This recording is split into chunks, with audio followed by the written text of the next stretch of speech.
When the doubt gets loud, but answer that call. Vision ain't real till you grind at speed, so breathing deep. Then call the damn leads. Call the damn leads. Hey, welcome back to Call the Damn Leads, the show by sales professionals for sales professionals. I'm your host, Drewbie Wilson. With more than 2 decades in sales, I've seen it, been through it, heard about it.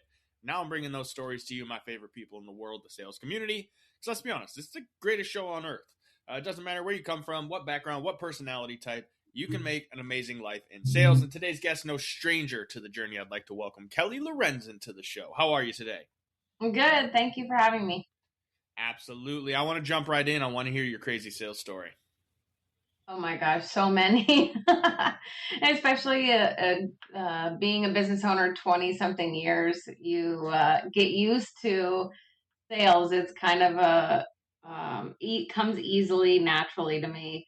I think, from the time I was little, lining everybody up on the other side of the teeter-totter, and I did all this side. I somehow convinced them that was the best way to ride the teeter-totter, was me do all the rides on the other side. I don't know. My parents used to say I sell ice to Eskimos. It just comes naturally to me, but I know that a lot of people struggle with it. And I think it's just asking for the referral, asking for the business, being straight and direct, but also caring about people, listening to humans, figuring out what their need is.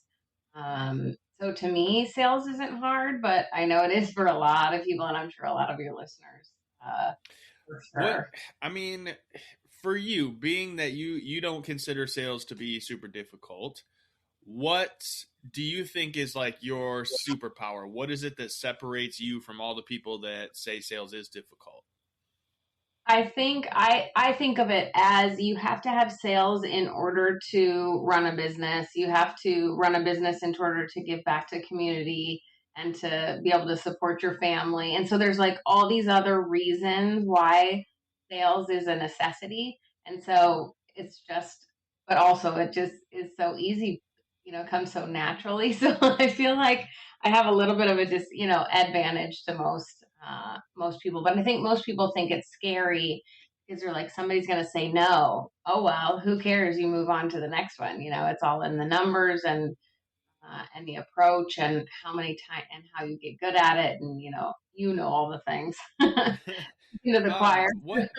What does your sales process look like currently, right? I think that's something everybody is always trying to figure out, like, what is the right sales process? So what do you do with your clients? How do you typically take them from, no idea who you are to becoming a client of yours? So I do a ton of networking. Most of our business comes from either referrals from other clients, referral partners, or networking.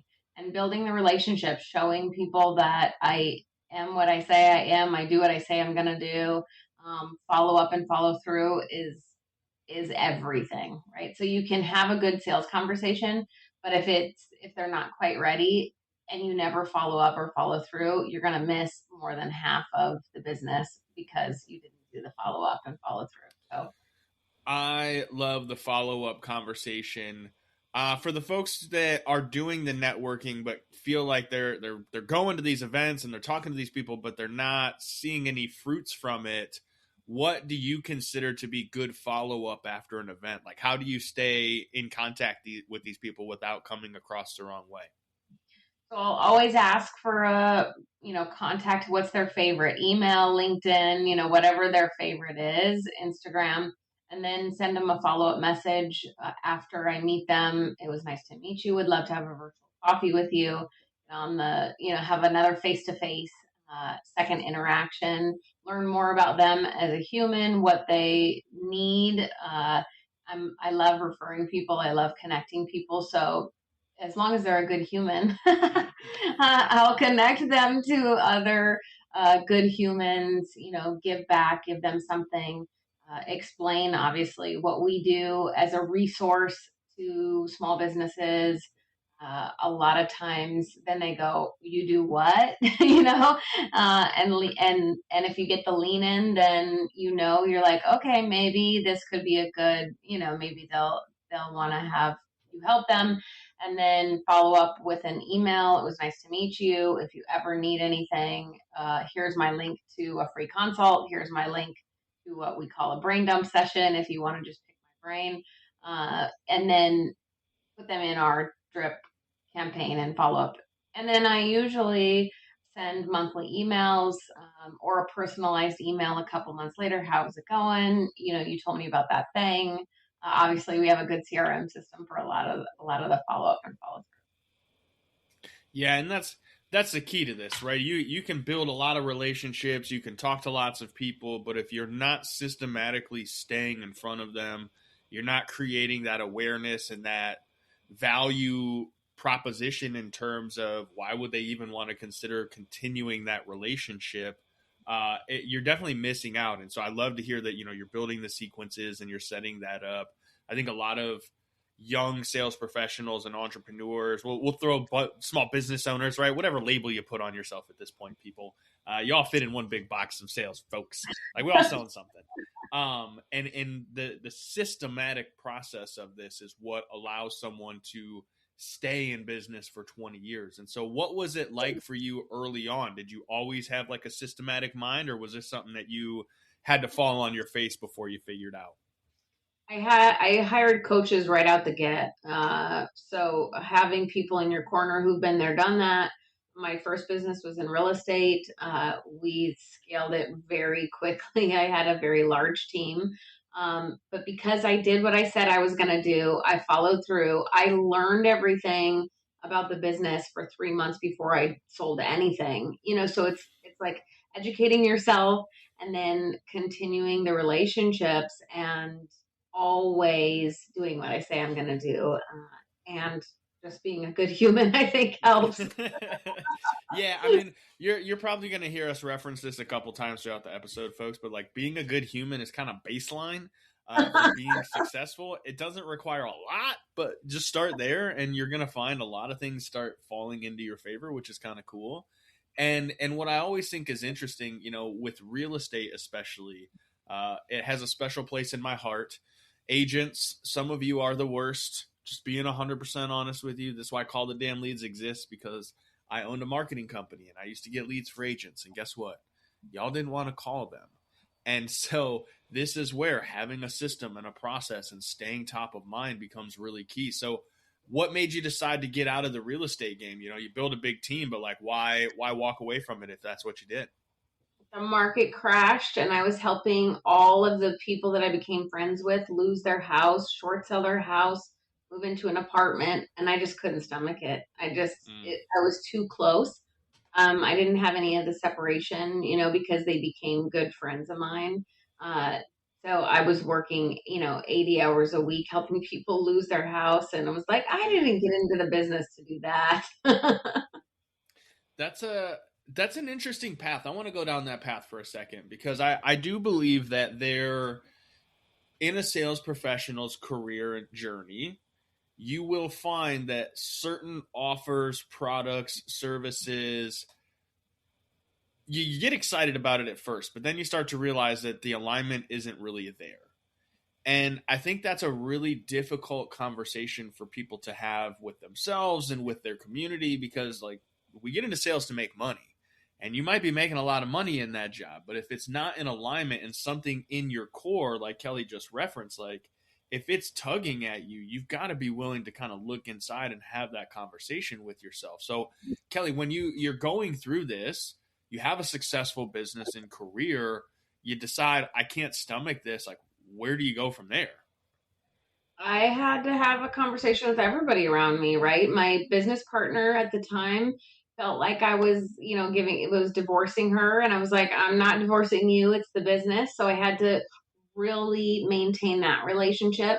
I had to make sure, I talked to my family. We had a family medical practice. So I was, my mom's like, just come back to the business, help me grow that. If you can sell yourself, you can sell anything, and it's so much easier to sell your family or your not you directly. If you're selling something you're passionate about, it makes it so much easier to sell, right? I was so passionate at the time selling people their dream homes, then I'm like, I'm not passionate about helping people lose their house. Like I need to be passionate, you know?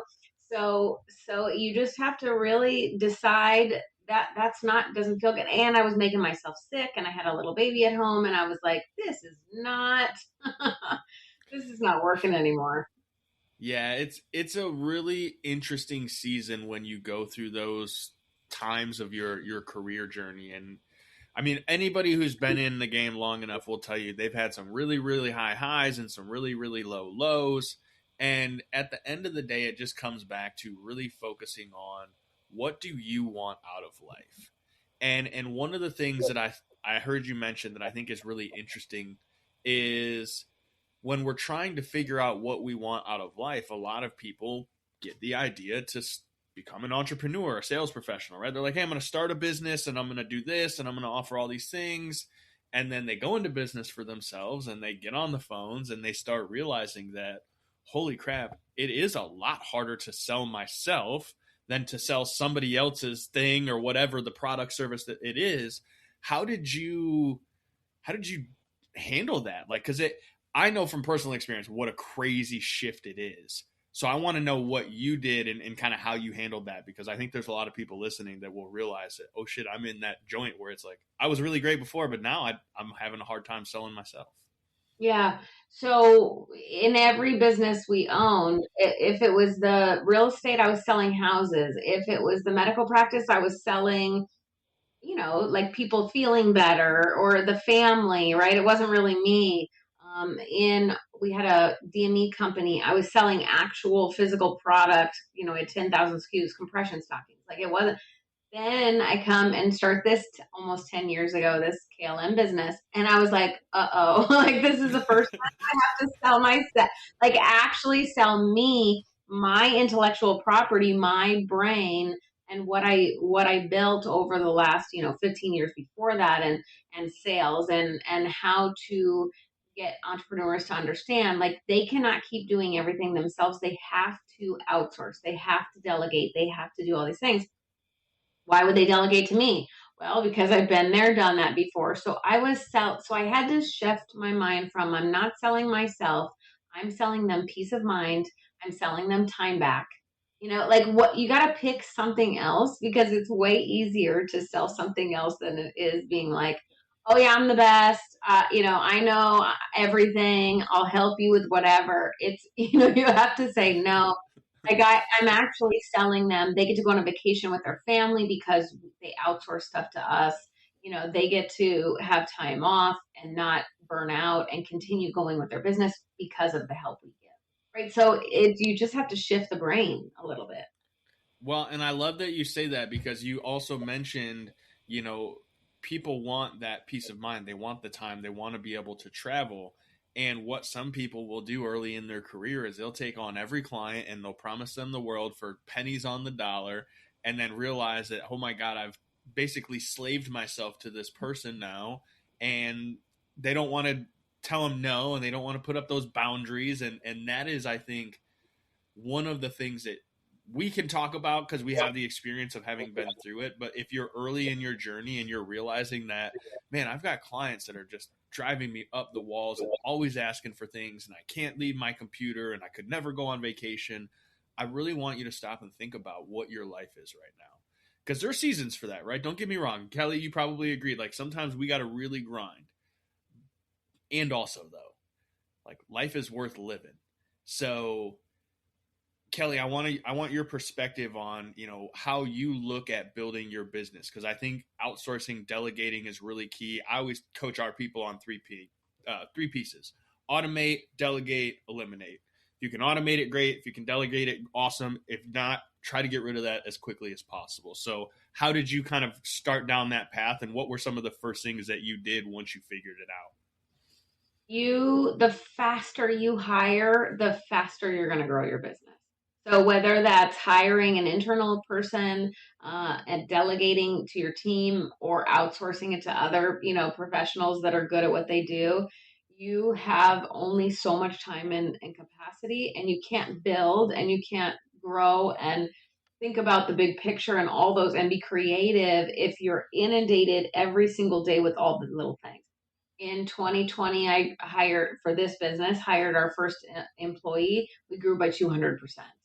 Most people think that you will, oh my God, I can't afford that. There's no way I can afford that. I promise you, you hire somebody, you will figure out a way to make money to be able to pay them, and probably a lot more than that. Because you're like, wait a second, I can breathe. I can go after more leads. I can go after more sales because I have other people doing the things that takes too long. Even if it's 10 minutes a day, you shouldn't be doing it. If somebody else can do it, do it. Let them do it. It's a very difficult thing to let go of the stuff you believe you're the only person that can do. I promise you, you're not. There's somebody else that can do it and probably do it better than you. I hate to say, and understanding what that process looks like is something I do a lot with clients as well. Because early on, it's like, hey man, I could teach you sales. None of that matters. What's your time worth and where are you spending it? Because that's what's going to immediately tell us what things look like. And so in this example, if you are making, let's just say $100,000 a year, and you're a normal average person working 40 hours a week, blah, blah, blah, you make like $50 an hour. So anything that you're doing that could be delegated to somebody for $20 an hour, you're literally robbing yourself all day long. Or not yourself, could be your family, people you care about, like your health. There's so many people that I don't have time to go to the workout. I don't have time to go to the gym. Like you do. You're just doing stuff you shouldn't be doing. And so Kelly, what are some of the first things that people really should be looking at outsourcing or getting off of their plate early on in their career? QuickBooks, get rid of. Do not do your own books.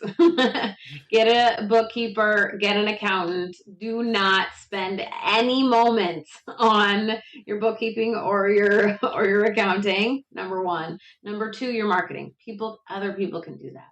We get rid of that immediately. And then, then a lot of stuff can be automated now with AI. So look at what things are repeatable and that you do over and over and over the exact same way. If you're doing stuff over and over and over the exact same way, chances are it can be automated or for sure delegated to an assistant who has an SOP. We video record them, also written so they can follow exactly. We train them. Okay, here you go. Now that's not your job anymore, and stop doing that. Because it really can affect your health. And if you're not prioritizing that, I've been there. I've burnt out twice. And luckily the third time I could have burnt out getting breast cancer. I didn't because I was ready the third time. I learned my lesson the first two times. No, I had delegated. I had a team around me. I had everything systemized and all the processes in place so I could be completely off the grid for 2 weeks and not worry about anything. I knew my clients were taken care of. We still grew 25% that year. It is, I promise you, it feels terrible because it feels like it's like you're giving away your baby. That's what the kind of the control is for entrepreneurs or, somebody who's really good at something. But you have to think of it a different way. I say you're giving somebody else a chance at money, right? To earn money. It can be whatever you don't really like. If you don't really like something, pick that as the it. And away, it doesn't have to be far away. It can be, just one arm's length away, but at least you're not having to do it so you can go to the gym, so you can, breathe, go on vacation. Yeah, it's when you start looking at all the things you do on a day-to-day basis, right? When you start figuring out what your time is worth and you start paying attention to oh man, I just spent 3 hours doing this thing, you'll find those things that you have to do. At the end of the day, there's certain things you just have to do. Nobody else can do them for you. But there's going to be some stuff that you're doing that you're like, maybe I don't want to do this anymore. And it's going to feel so good when you hire that out, right? Or you're going to have to be like me. And it's I loved mowing the lawn, right? I have a Hank Hill tattoo. I used to love taking care of the grass. that was my thing.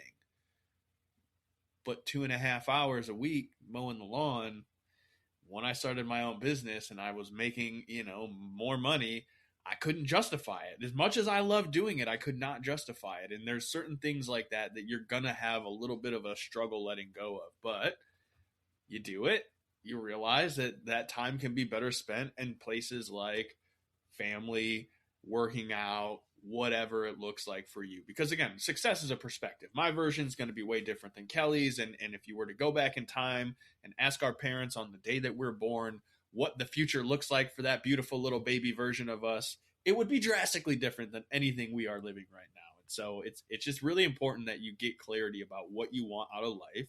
And Kelly, it sounds like you had a pretty heavy experience you had to go through, and having all of these things in place really gave you the permission to go through it and experience it the way that you needed to. Yeah, I was very lucky. I it's like an insurance policy. You're setting yourself up just for the just in case, and do it now. Do it while you're healthy. Do it before you can't sleep. Every night. Like don't get to the burnout phase. That's why a lot of people don't last in sales. They don't last in entrepreneurship because they burn out, because they go way too long without delegating, without outsourcing. It's not good.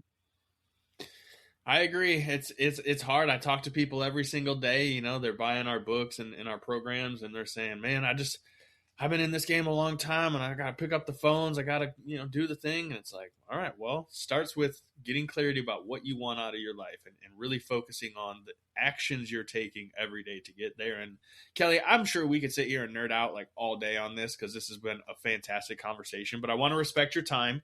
How do we find you, follow you, check out more of your content, and see all the goodness that you're bringing to the world? Thank you. Yeah, so our website's duplicatemyselfklm.com. I just published a book called Do What You Love and Outsource Everything Else that is on all the major, support your local bookstore. So search Kelly Lorenzen on your local bookstore and it'll come up. And that's a good guide for brand new people in entrepreneurship. That'll really help guide them. And then I'm on every social channel. Do what you love, or the same. Duplicate myself, KLM. I love that. And we'll make sure we put all that in the show notes so you guys can find it really easy. And here's the deal. If you enjoyed the episode, you got some value out of it, share it on social media. Tag me and Kelly. Let the world know you got something from this today. Maybe you know somebody who sucks at delegating or putting up boundaries and they're just driving themselves crazy and completely burn out. Send them this episode. You don't have to tell them they suck or like they're crazy or that they're burnouts or nothing. No, you just send them the episode. Hey, I was listening to this. I thought of you. I think you'll like it. Because that's what this is all about. Spreading the message, sharing the stories of all the things sales professionals have gone through so that you can come out the other side more prepared to build the life that you want out of sales. So if you have a crazy sales story and you want to share it with the rest of us, head over to callthedamnleads.com/podcast. Send us your details. We'd love to have you on the show. While you're there, grab a hat, grab a sweatshirt, grab some swag. You know what to do next. Pick up the phone. Call the damn leads. We'll see you guys next time. When the doubt gets loud, but answer that call. Vision ain't real till you grind at speed, so breathing deep. Then call the damn leads. Call the damn leads.